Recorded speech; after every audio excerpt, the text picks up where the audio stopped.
Today I'm covering 10 BBC period movies most Americans have never even heard of. Some of these movies have Matt Smith on the run from Nazis, Naomi Watts trapped in a cursed Victorian house, and a real-life Scottish burglar who fooled the whole city. Let's get right into it. Christopher and His Kind is a biographical drama, pulled straight from Christopher Isherwood's memoir.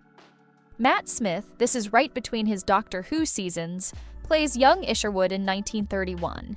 He bails on stiff English society and a mother who wishes he'd just behave and moves to Berlin. He starts a relationship with Heinz, a German street sweeper. Their story goes from the buzz of cellar bars to sudden fear as friends join the Nazi party and familiar places turn dangerous. Isherwood tries everything to save Heinz from what's coming, even faking a marriage so Heinz can escape. But in the end, the war catches up to everyone. It's heartbreaking. This film got real attention for how Matt Smith throws off the Doctor Who persona. He's totally transformed here. Rakish, vulnerable, funny, and nothing like the Doctor. Smith went all in on the research, even tracked down the real Heinz in Germany. Production design nailed the era, right down to the decadent cabaret costumes and cluttered boarding house. Every detail came straight from Isherwood's own photos. You feel like you're there. This one's a BBC4 drama that dives into the mystery behind Shakespeare's sonnets, mainly the famous love triangle with the fair youth and dark lady. Set in London in the 1590s, you get Shakespeare mourning his young son, stuck in a distant marriage, then commissioned to write love poems for a young aristocrat. Here, it's William Herbert, played by Tom Sturridge. Shakespeare's infatuated, but the feelings don't go anywhere. Meanwhile, he falls into a brothel romance with Lucy, a dark lady played by Indira Varma. Then he finds out Lucy and Herbert are seeing each other behind his back. The script here comes from novelist William Boyd, working closely with Shakespeare scholar Catherine Duncan Jones, so it's all built on actual clues from the sonnet's real-life dedication. Rupert Graves plays Shakespeare as real and flawed, not just the usual icon, but a guy who's witty, desperate, and falling apart. Olivia Williams shines too, and director John McKay doesn't hold back on sensuality, but keeps it tasteful. Even people who expected outrage ended up impressed by how thoughtful it all felt. This is a totally unique BBC period piece, set entirely around the private debut of Beethoven's Third Symphony. The whole 90 minutes takes place in Prince Lobkowitz's palace in Vienna in 1804. Beethoven, played by Ian Hart, gathers a small orchestra, and the film plays out as the musicians work through the new symphony. The bold move here is that the film lets Beethoven's symphony play almost in full. That's 70 minutes of music, live with the actors and orchestra. There's no pre-recorded tracks. Production went all in, with period-accurate costumes and the golden candlelit glow of a real palace. Ian Hart gives Beethoven some rough edges. He's brilliant, short-tempered, and you really feel how the music drives him.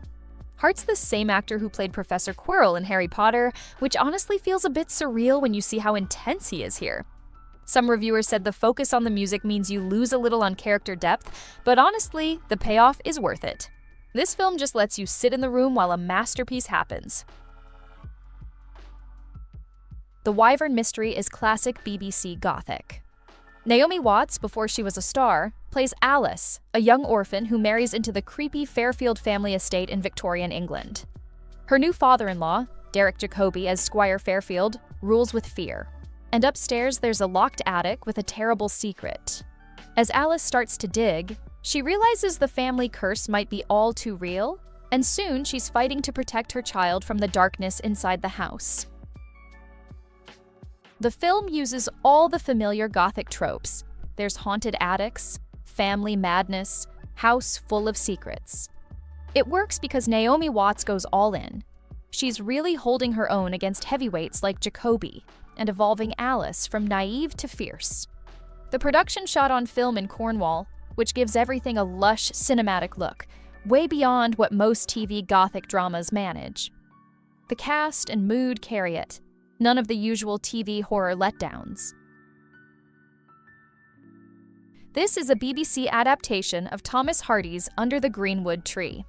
Set in a small English village in the mid-1800s, the story centers on Dick Dewey, a poor but honest young man who falls for Fancy Day, the new school mistress. From there, the whole village gets involved. Fancy becomes the target of 3 suitors: Dick, who has nothing but his heart to offer; Farmer Shiner, who has land and money and her father's approval; and the new vicar, Mr. Maybold, who can offer social status. Hardy's story is all about those class differences, the push and pull between head and heart, and the little dramas of rural life. The BBC production nails the vibe. There's snow, candlelight, rustic costumes, and that gentle English countryside where everyone knows everyone. It's pure comfort viewing, perfect for Christmas season. The Moonstone is adapted from Wilkie Collins' classic. It's usually called the first real detective novel ever written. Greg Wise and Keeley Hawes lead, and it's got everything: stolen sacred diamond, family curse, Victorian drama. The story starts in 1799 when John Herncastle snatches a sacred Hindu diamond from the temple of the moon god. The stone is cursed if removed, which sets everything else in motion. Years later, in 1846, Herncastle shows up to see his niece Rachel on her birthday. He's not welcome, but leaves her the Moonstone as a gift. On her next birthday, she gets the diamond, and that same night, it disappears.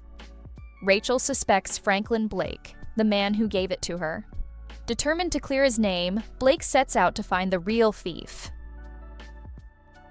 What makes this adaptation pop is the supporting cast, especially when Anthony Sher is on screen, always humming, fussing over roses, stealing scenes from everyone else.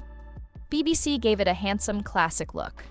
It's just an entertaining, proper whodunit with a great period feel. BBC also pulled off a slick historical crime story with Deacon Brodie. Set in 18th century Edinburgh, it follows William Brodie, a respected city councillor and master locksmith by day, but a burglar and gambler by night. Billy Connolly, better known for comedy, turns Brodie into a charismatic anti-hero, upstanding in public, running a gang in secret, even designing improved gallows for the city he's stealing from. The movie dives into his double life: mounting debts, betrayals, eventually getting caught and tried for theft. The atmosphere is thick, shot on location in Edinburgh's Old Town. Every candlelit tavern and shadowy alley looks the part. It's a real historical thriller, mixing romance, treachery, and scandal into one caper. And Connolly pulls off the rare trick of making you root for a criminal without turning him into a cartoon. It's classic BBC, solid craft, period detail, just a great crime story that never tries too hard. This one is a World War I mystery based on the true story of the Sandringham Company, the battalion of estate workers who vanished during the Gallipoli campaign. David Jason plays Captain Frank Beck, leading his men through brutal training, chaos on the beaches, and the confusion of war itself, all watched over by Queen Alexandra, played by Maggie Smith. After the fighting, Beck returns as one of the only survivors, searching for answers as officials dodge and records disappear. BBC aired this as a prestige project for Remembrance Day and the Millennium, and the production values actually matched the ambition. There's massive trench recreations, costumes, scenes shot in Turkey for authenticity. The Guardian called the visuals cinematic, and David Jason's dramatic turn got well-deserved praise. Maggie Smith brings real weight to her scenes as Queen Mother. This is one of those BBC dramas that uses every pound spent on screen, set design, period detail, even the battle sequences. Miss Austen Regrets is a biopic that actually breaks the safe and sweet Jane Austen stereotype.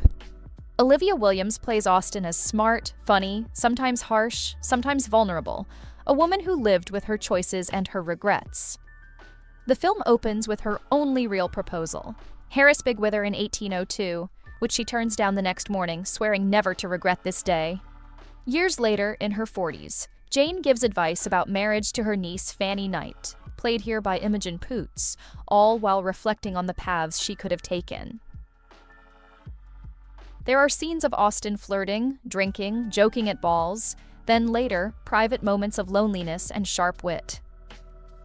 Critics loved Williams's performance. She avoids making Jane a sad spinster or a saint, and instead plays her with edge and humor. The script is filled with Austen-like lines and Regency detail. For period drama fans, it hits all the right notes, but it's also willing to show Austen as a real, complicated person, not just an icon.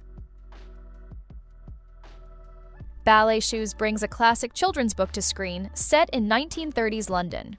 3 orphaned girls grow up dreaming of making a name for ourselves. Their household's money troubles push each to chase a different dream. Pauline, played by Emma Watson in her first post-Harry Potter role, wants to act. Petrova is obsessed with engines and planes, and Posey is a talented ballerina. The film doesn't just stick to one thread. Pauline deals with stage nerves and fame. Petrova hates dance but wants to fly. Posey gets a scholarship but learns discipline. The production recreates 1930s London down to the last detail, from crowded theaters to the family's brownstone. It's a sweet, optimistic story about hard work, family, and finding your own path. Some fans notice the adaptation moves fast and skips a few favorite scenes, but most agree it keeps the novel's heart and spirit intact.